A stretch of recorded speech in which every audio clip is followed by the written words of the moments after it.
यह कथा खंडेला निवासी करमेती बाई की है। करमेती बाई शेखावत राजा के पुरोहित श्री परशुराम जी की पुत्री थीं और खंडेला में निवास करती थीं। वे भगवान श्री कृष्ण की परम भक्त थीं। वे भगवान में इतना ध्यान लगाती कि पूजा पाठ करते करते कई पहर बीत जाते और उन्हें सुध बुद्ध नहीं रहती। उनका बचपन में ही विवाह हो गया था। जब वे युवावस्था में आईं, तो उनके पिता ने उनका गोना कराने की सोची। माता पिता को प्रसन्नता थी कि बेटी का गोना होगा, इसलिए वे वस्त्र आभूषण आदि इकट्ठा कर रहे थे। लेकिन करमेती बाई बड़ी सोच विचार में पड़ गईं। उन्होंने कहा कि यह शरीर हड्डी मांस का बना हुआ है और यह मानव शरीर सच्चे प्रेम के योग्य नहीं है। अब इसको त्याग दूं तो ज्यादा अच्छा होगा। वे मन में विचार करती थीं और अपने आप को समझाते हुए कहती थीं कि अरे मन, तू जाग, भगवान श्री कृष्ण की प्रीति कर, इसी में सच्चा सुख है। यह संसार मिथ्या है। उन्होंने निश्चय किया कि भगवान श्री कृष्ण को प्राप्त करने के लिए लोक लज्जा की आवश्यकता नहीं है। इस प्रकार वह मन को समझाती और भगवान श्री कृष्ण की भक्ति में डूब जाती। करमेती बाई की बुद्धि भगवान के भक्ति रस में पूर्णतः डूब चुकी थी। वे गोना करके पति के साथ नहीं जाना चाहती थीं, क्योंकि वे श्री कृष्ण को ही अपना पति मानती थीं।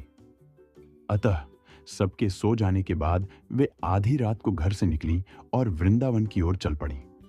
सुबह होते ही सब जगह शोर मच गया कि करमेती बाई पता नहीं कहां चली गईं। वे घर पर नहीं हैं। माता पिता को बड़ा दुख हुआ। पिता राजपुरोहित थे, इसीलिए उन्होंने उन्हें ढूंढने के लिए घुड़सवार लगा दिए।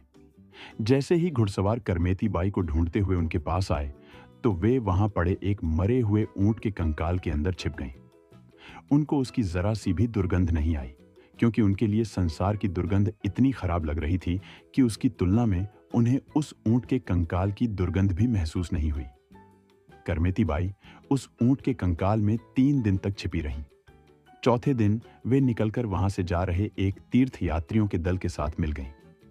उन्होंने गंगा जी में स्नान किया और अपने शरीर पर पहने हुए सभी वस्त्र आभूषण दान करके वृंदावन पहुंच गईं।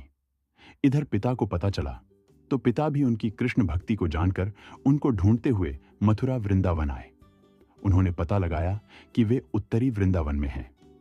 वहां उन्होंने देखा कि करमेती बाई एक वट वृक्ष बरगद के नीचे विरह में रुदन कर रही हैं। वे इतना रो रही थीं कि उनके आंसुओं से पूरी पृथ्वी भीग गई थी। पुत्री का ऐसा प्रेम और विरह देखकर पिता वृक्ष के नीचे उतरे और दौड़कर पुत्री के पास गए। उनके भक्ति भाव को देखकर वे नतमस्तक हो गए और करमेती बाई के चरणों से लिपट गए। पिता परशुराम जी ने दुखी होकर कहा, बेटी, तू गोने के अवसर पर घर से छिपकर भाग गई। इससे मेरी पूरे संसार में नाक कट गई है। मैं किसी को मुंह दिखाने योग्य नहीं रहा। मेरी बात मान, चाहे तू ससुराल मत जाना, लेकिन घर चल और भगवान की सेवा घर पर ही रहकर कर। इस घोर जंगल में मत रह, यहां हिंसक जानवर भी हैं। करमेती बाई ने उत्तर दिया, पिताजी, आपने सत्य कहा है। बिना भगवत भक्ति के यह शरीर मृतक मुर्दे के समान ही है। यदि आप जीवन चाहते हैं तो भगवान की भक्ति और कीर्तन कीजिए। करमेती बाई ने आगे दृढ़ता से कहा, पिताजी, आपने कहा कि आपकी नाक कट गई, लेकिन जिसकी नाक ही नहीं है उसकी कटेगी क्या? अर्थात जो भगवान का भक्त नहीं है, जो भक्ति नहीं करता, उसकी कैसी नाक? आपने अपना पूरा जीवन विषय भोगों में बिता दिया। आपने भगवान को देखा तक नहीं, फिर आप अपना उद्धार कैसे करेंगे?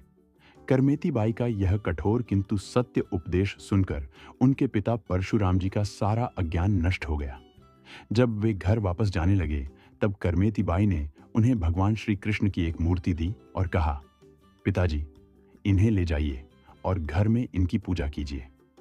पिता घर आए और भगवान की मूर्त को पधराकर उनकी पूजा करने लगे। वे बेटी को याद कर करके दिन प्रतिदिन भगवान की भक्ति में डूबने लगे। कुछ समय बाद जब राजा को पता चला कि पंडित जी परशुराम जी अब दरबार में बात नहीं करते और हर समय भगवत भक्ति में ही डूबे रहते हैं, तो वे उनके दर्शन करने आए। राजा ने आते ही करमेती बाई के बारे में प्रश्न पूछा। परशुराम जी रोते रोते बोले, राजन, वे तो श्री कृष्ण के रंग में पूरी तरह रंग चुकी हैं। ये सुनकर राजा के नेत्रों से भी आंसू गिरने लगे। वे बोले, मैं भी वृंदावन जाकर उनके दर्शन करूंगा। मैं उन्हें समझाऊंगा नहीं, बस उनके दर्शन करके आ जाऊंगा। राजा वृंदावन गए और उन्होंने जाकर देखा कि करमेती बाई यमुना तट पर खड़ी हैं। उनकी आंखों से अश्रु एक की धारा बह रही है और वे एक अलग ही प्रेम उमंग में डूबी हुई हैं। राजा ने निवेदन किया, मुझे अपनी कुछ सेवा करने की आज्ञा दें। करमेती बाई ने बार बार मना किया, परंतु राजा ने जिद की। अंत में राजा ने अपनी इच्छा से ही उनके लिए ब्रह्म कुंड पर एक कुटिया बना दी। करमेती बाई उसी कुटिया में रहकर भगवान के प्रेम में रंगती और भगवत भजन करती। राजा फिर वहां से लौट गए। करमेती बाई भगवान के ध्यान में ऐसी मग्न हुई कि उन्हें 18 दिन तक बिना कुछ खाए पिए बीत गए। उनका शरीर अत्यंत शिथिल, कमजोर हो गया। तब स्वयं भगवान श्याम सुंदर एक संत का रूप धारण करके आए और बोले, भाई, यह प्रसाद पालो। करमेती बाई ने हाथ जोड़कर कहा, महाराज, कृपा करके मुझे वह दिव्य प्रसाद दीजिए जिससे कभी भूख प्यास न लगे और भगवान के स्मरण में भी कभी बाधा न हो। संत रूपी भगवान ने कहा, ऐसा ही होगा बाई, तू प्रसाद खा तो सही। जैसे ही उन्होंने भगवान के हाथ से प्रसाद पाया, करमेती बाई के मन में बड़ा उल्लास हुआ। वे पहचान गईं और भगवान के चरणों में गिर पड़ीं।